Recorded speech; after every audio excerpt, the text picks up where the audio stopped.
જય જવાન જય કિસાન ફરી એકવાર ખેડૂતોની વાત સાથે અને લાઈવ ખેડૂતો સાથે કે સીડ ટુ હાર્વેસ્ટિંગના કોન્સેપ્ટની અંદર અને આજનો જે વિઝિટ છે એ ભાયાદર ગામની અંદર છે. પ્રોપર ભાયાદર ગામ છે અને તાલુકો છે ઉપલેટા, બરાબર.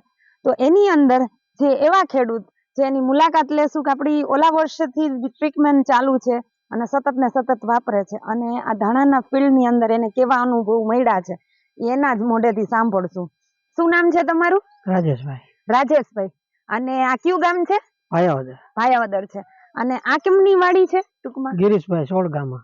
ગિરીશભાઈ સોલગામાં. હા, બરાબર. અને પોતે અત્યારે તમે 2 વર્ષથી ઓલા વર્ષે શેમાં વાપરેલું હતું? આપણે ધાણામાં વાપર્યું હતું પોર અને તલમાં આજ દવા ઉપયોગ કરી હતી. ધાણામાં વાપર્યું તો એમાં કેવી મજા આવી? એમાં બહુ સારું આપણે બધું રિઝલ્ટ મળ્યું હતું અને અટાણે આ ધાણામાં પાછું વાપર્યું એમાં આપણે બહુ સારું રિઝલ્ટ મળેલું. તલ ની અંદર તમે કરેલી હતી? તલ ની અંદર આપણે બહુ સારું રિઝલ્ટ મળ્યું. આજપડા ની અંદર તલ હતા.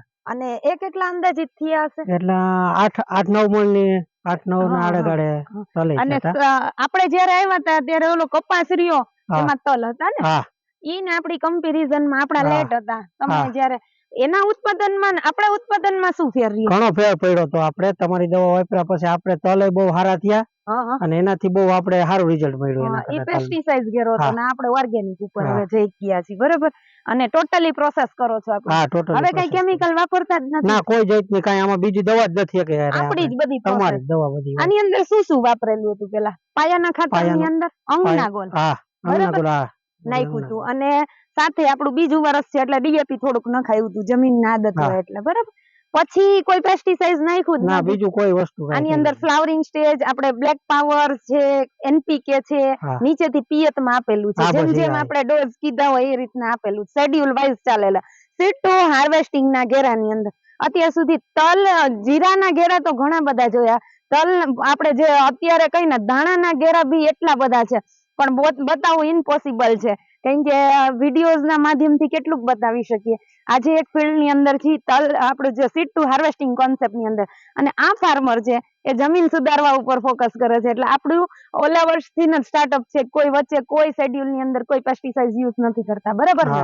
તો ધાણાની અંદર અત્યારની જે કન્ડિશન છે આઈ થિંક કેટલા દિવસના હશે? 60 દિવસના. તો તમે ઘેરાની સિચ્યુએશન જોઈ શકો છો. ફ્લાવરિંગ સ્ટેજ બી એકદમ કમ્પ્લીટ છે. હજી તો આપણે ફ્લાવરિંગ માર્યું એને 4 દિવસ થયા ને? 4 દિવસ થયા. આ રિઝલ્ટ ની વાત કરું ને તો આપણો જે પહેલો ફ્લાવરિંગ સ્ટેજ છે, જે રશિયન ફ્લાવરિંગ સ્ટેજ છે એ આપેલો છે, એનાથી ને જ આવું થઈ ગયું છે. અને હજી આપણો સ્પેશિયલ ફ્લાવરિંગ સ્ટેજ ની જયારે રિઝલ્ટ આવશે એ પરફેક્ટલી આવશે. અને આપણી આની અંદર છે ને ફૂગનાશકનો સ્પ્રે બી અપાવી દીધો છે કે દાણો કમ્પ્લીટ થાય, કોઈ વસ્તુ તૂટે નહીં. હમણાં ઝાકળના ની ઇશ્યુ આવવાના છે તો આની અંદર બંધારણ બી ઘણું બધું સરસ થઈ ગયું છે. તો હું બતાવવાની કોશિશ કરું છું. એક જ મિનિટ તોડી લઉં અહીંથી કે કોઈ ઇફેક્ટ નથી. એમ તો આપણે બીજાના ઘેરા પણ જોઈ છે, એમાં કોઈ આવું નથી. જોઈ શકો છો બીજાના ઘેરા આપણે ઘણી ઠેકાણે જોયા છે, એમાં આવું એટલું આમ નથી. આ બધું આનું કારણ એક ઓર્ગેનિક જમીન 1 વર્ષથી આ કમ્પ્લીટ થવા માંડી છે, જમીન સુધારવા માંડી છે, સક્ષમ થવા માંડી છે. જે આપણે બેક્ટેરિયા ને બધું આપીએ છીએ એટલે જમીન બી સામે રિસ્પોન્સ આપે છે એવું કહી શકાય. આની અંદર બંધારણ જોઈ શકો છો, આમાં ક્યાંય તૂટવાના કોઈ પ્રશ્ન નથી. અને એની ક્વોલિટી ખાલી જોવો, નીચે એકદમ દાણો પણ વજનવાળો છે અને બંધારણ બધી જગ્યાએ થવા માંડ્યું છે. એટલે ખાસિયત ઈ જ છે. સારું ઉત્પાદન લેવું હોય ને, જો અત્યારે હમણાં ઝાકળના પ્રશ્ન આવશે તો લોકો આવ્યા પછી એમનું સોલ્યુશન લે તો આપણે એડવાન્સ લઈએ છીએ કે ભાઈ હમણાં 5 દિવસ પછી રાઉન્ડ છે તો આપણે એડવાન્સ જ ફૂગનાશક ને સ્પ્રે મારી દઈએ તો કોઈ ઇફેક્ટ ના આવે. આની અંદર સારામાં સારું ઉત્પાદન મળશે, કેમ કે જો આ કોઈ ક્યાંય તૂટેલો નથી. દાણાની અંદર તમે જોઈ શકો છો અને વજનવાળો દાણો પણ થશે. દાણા તમે આવે જોયેલા છે, બહુ ભરાઈ ગયા છે. બહુ ભરાઈ ગયા છે. નીચેનો માળ કમ્પ્લીટ થવા માંડ્યો છે, આ બધો ઉપરનો માળ છે, બરાબર ને?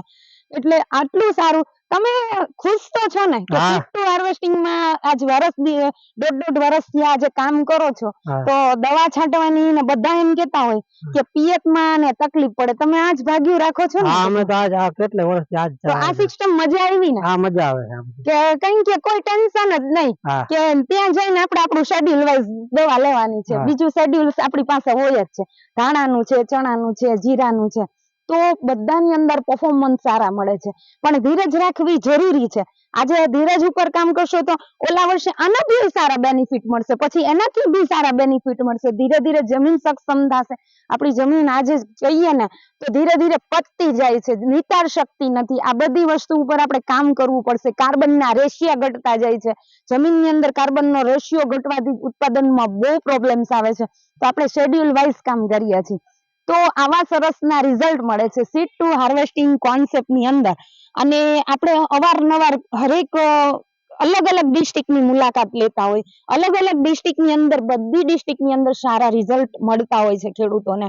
તો એડવાન્સની છે આપણી ટ્રીટમેન્ટની ખાસિયત છે. ફ્લાવરિંગ સ્ટેજ તમે બધી રીતના બહુ મસ્ત છે, અને આવનારા સમયની અંદર ઓર્ગેનિક બધાને અપનાવવાનું છે. તો હરેક ખેડૂતોને ઓર્ગેનિક આપણી ઓર્ગેનિક પ્રોસેસ છે, અપનાવવું હોય તો કઈ પ્રોબ્લેમ ખરો? ના, કોઈ જાતનું નહીં, કઈ ટકનું સારું છે બધી રીતે. હા, કેમ કે જમીન ઉપર આપણે આજે તમે બી ભાગ્ય રાખો છો, તો બે પૈસા મળશે તો આપણે એની અંદર મહેનત તો બધી જગ્યાએ સરખી હા, થાય છે. મહેનત તો કરી. માં બી તમે સ્પ્રે મારો છો ને અહીંયા સ્પ્રે મારો છો, અહીંયા પીએચ મેનેજમેન્ટ કરો છો તો ત્યાં બી કરો છો, તો એક બેનિફિટ 100% ફાર્મર ને મળી શકે. અને ઉનાળુ તલ ચાલુ થઈ ગયા છે અત્યારે, તો ઉનાળુ તલની અંદર ઓલા વર્ષે પ્રોસેસ કરી હતી, તો ખેડૂત નવા પ્રોસેસ ની અંદર કરી શકે ને મેનેજમેન્ટ. હા, કેમ કે આવતા વર્ષનો તમને અનુભવ છે તલ કરીને, અને આની અંદર 3 પીક લે છે ટૂંકમાં. ઓલી વખતે તલ હતા, બરાબર, પછી અત્યારે ચોમાસાની અંદર શું હતું? સોયાબીન હતું, અને પછી તલ થયા. એમ કહીને જમીનને બ્રેક નથી, નિરાત નથી, તો બી આવો મોલ ઉભો છે. તોય એટલું સારું છે ને, એ સારું છે કે નકર તો શું છે કે આમ વજ ના કરે બીજા વસ્તુ થાય. એનું કારણ એ છે કે આપણે ટાઈમ ટુ ટેબલ પ્રમાણે ખોરાક આપીએ છીએ, જે એમને જરૂરિયાત છે એ પ્રમાણે આપીએ છીએ. ને તો દાણા એક સોસાયલ પાક કહેવાય કે દાણા કર્યા પછી એની અંદર ઇફેક્ટ આવતી હોય. જેટલું જમીનને લઈ છે ને એટલું આપવાની કોશિશ કરીએ તો જ એની અંદર બેસ્ટ ઉત્પાદન લઈ શકીએ.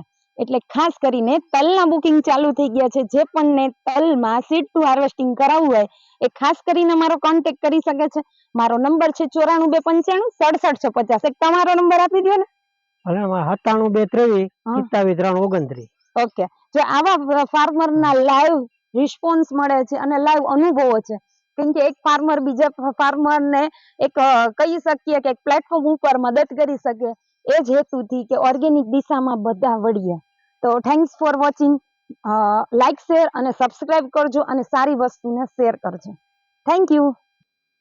હવે સાહેબનું કહેવાનું એમ હતું કે આજે જેમનો પ્લોટ છે એ વકીલ સાહેબનું કહેવાનું એમ હતું કે વિઝિટ ઉપર તમે આવતા નથી, તો સાહેબ હકીકતે વિઝિટની જરૂર છે ખરી તમારે? જરૂર છે ખરી? જરૂર તો નથી, કઈ બહુ સારું જ છે. કેમ કે તમે આ જૂના કસ્ટમર થઈ ગયા, તમે પ્રોડક્ટ ને સમજો છો. તમે ઓલું કપાસની વાત, આપણે અંગના ગોલ ખાતર કપાસની અંદર સાહેબે કોમેન્ટ બી કરી હતી કે બહુ સારું છે, અને કેટલું એની અંદર પાણી ભરાવાનું કેવો ઇસ્યુ હતો? આપણે 20 દિવસ તો રેસનું પાણી આવેલું હતું, પણ કોઈ જાતનો કોઈ પ્રોબ્લેમ થયો નતો. હા, એક મોટો પ્લસ પોઈન્ટ કહી શકાય કે એની અંદર કોઈ ઇફેક્ટ નહોતી આવી. તો આ એક જમીન સુધારવાના પ્લસ પોઈન્ટ છે એમ કહીને તોય ચાલે.